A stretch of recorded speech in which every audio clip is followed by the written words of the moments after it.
All right, good afternoon from Bangkok, Thailand. This is Big Joe's Ponderings.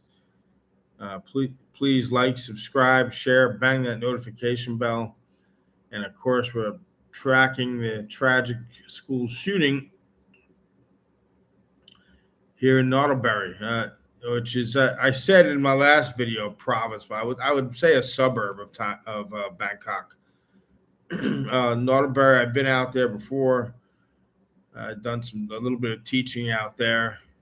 Not at this school, obviously, where the shooting was, but I wanted to look back at some. They are rare, especially look. I can't talk. My country, school shootings are terrible there, but I do notice uptick around the world. But I wanted to take a look back.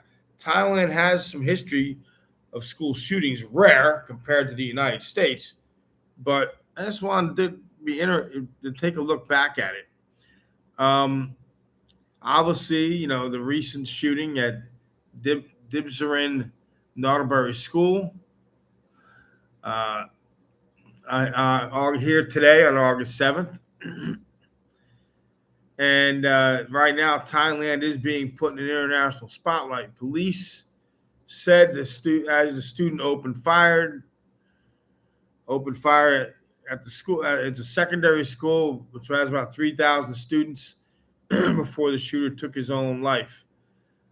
The casualty figures are still being confirmed, like I had told you in the last video. Depending, there's different reports. The one I'm hearing, 2 dead and 15 injured, and this was as of 3 hours ago. I'm sure this is. I'm sure. Look, I'm sure. I read that some students more have died. I hope not. Some reports gave higher figures, some gave lower figures, but the police technically have not released the final numbers. So mass shootings are normally remain relatively uncommon in Thailand, but the country has experienced some high-profile attacks in recent decades, including a number involving schools and young people. And the following is a look back at some of the most significant. Now, again, the U.S. has a massive problem with this, so I'm definitely not pointing at Thailand, but I just thought because a lot of heavy crime is not common in a lot of Asian countries, and although it's been not nearly as much as the U.S., Thailand does have some school shootings. Let's go back to June 2003. The Nottlebury attack is not the first time a student has opened fire in a Thai school. June 2003 at Pek Chabang School. And let me see if I pronounce this right. Forgive my pronunciation. At Nakhon Sai Province. So, a 17-year-old student at this particular province, the school killed 2 fellow students and wounded others. And what reports were at the particular time back in 2003 was linked to a dispute with a classmate. So, and in February 2026, a teenager opened fire at Tong Barak Wat School in Hat Yai, and that's in the south of Thailand, Hat Yai district of Songkhla province, using a handgun reported to have been stolen from a police officer. The school's director, who was also a teacher, was killed, and a female student was wounded. Officials said the suspect had a history of substance abuse and has been discharged from a psychiatric hospital weeks earlier. That was February 2026. Let's go to October 2023. Siam Paragon Mall shooting. Now, this isn't technically a school shooting, it's a mall shooting, but a 14-year-old boy opened fire at Siam Paragon shopping mall in central Bangkok. This is one of the most visited folks destinations in Asia. A lot of tourists come here. 2 people were killed. I've been to the mall many times. 2 people were killed, a visitor from China and a Myanmar national, and 5 others were wounded. And at the time of the shooting, October 2023, police said the boy was a student at a school near the mall, had been receiving psychiatric treatment, but had not taken his medications. And this particular young boy was charged with premeditated murder. Two men were later arrested and accused of selling him a modified firearm.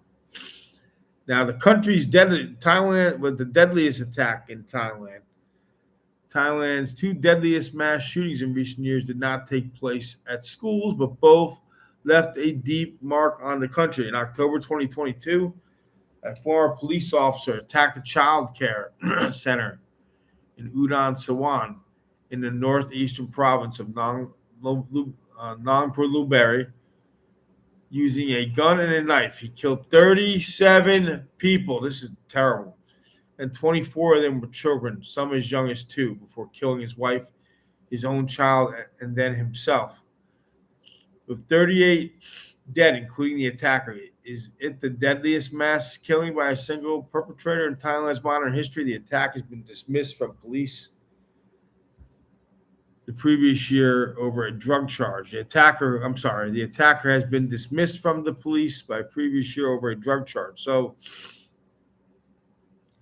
2 years earlier, in February 2020, a soldier opened fire in the city of Nakhon Ratchasima, known as Karat, over a dispute over a property deal with his commanding officer. He killed at least 29 people, wounding 57 others in a rampage that moved across the city, including a shopping mall, before he was shot dead by security forces. Now, let's look at Thailand's gun laws and how they compare.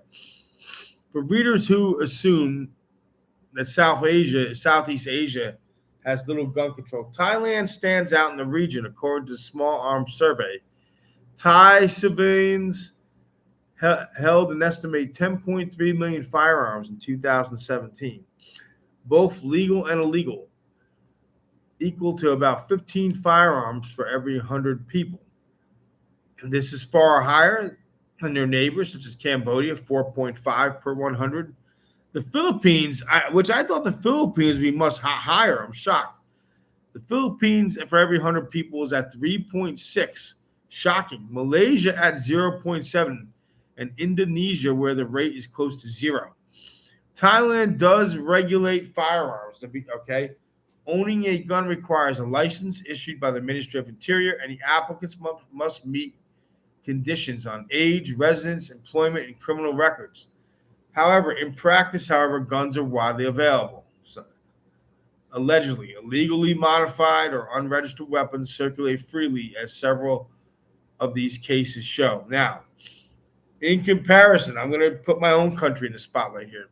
Most readers will reach for the comparison most readers will reach for is the United States, where gun ownership is a constitutional right under the Second Amendment, and school shootings occur far more frequently. The Small Arms Surveys put U.S. civilian ownership at 120.5 firearms per 100 people, the highest rate in the world, and roughly this is the highest rate in the world, and roughly 8 times that of Thailand's. The United States, with under 5% of the world's population, holds close to 40% of the world's civilian guns ownership. The scale of gun violence differs sharply as a result. Mass shootings and school shootings in particular are a recurring feature of American life in a way they are not in Thailand, where such attacks, though they do happen, remain rare enough that each one shocks the nation. Look, I'll tell you, in the past, I'll be honest with you, as an American citizen, I've always been for Second Amendment right. I still am, but look, you're never going to totally stop everything. But I mean, these guns, I mean, it's something else. Like, I'm not a gun guy personally. I did over 20 years in the military, but I hardly shot a gun. I did some security, we had to take a course, did a shot in boot camp. Me and my personal life, I'm not a big gun guy, but we just have to be careful. And there's no simple solution for this. Even if you ban guns, totally, there's the black market. But Thailand compared to other countries is still good, but it has increased slightly. And again, people are giving their thoughts and prayers. And I'm going to do a video about let's do more than prayers. I want to try to find a way to help these people, like I said in an earlier video. I just thought these numbers were interesting to share with you. There's no simple solution to this problem. But again, please like, subscribe, share, and let's find a way where we can help these families and try to reduce this violence. It's senseless. Schools should be a place where the kids are most safe, in the school, in the classroom. They should be just focusing on learning and social development. And again, I'm not trying to put Thailand in this just a spot. You notice I use the U.S., my own country, there. So something needs to be done. And if anyone out there knows a way we can help these families and help the school, let me know. I'm game for doing something. I want to put some words and some action behind my prayers. Thanks for watching.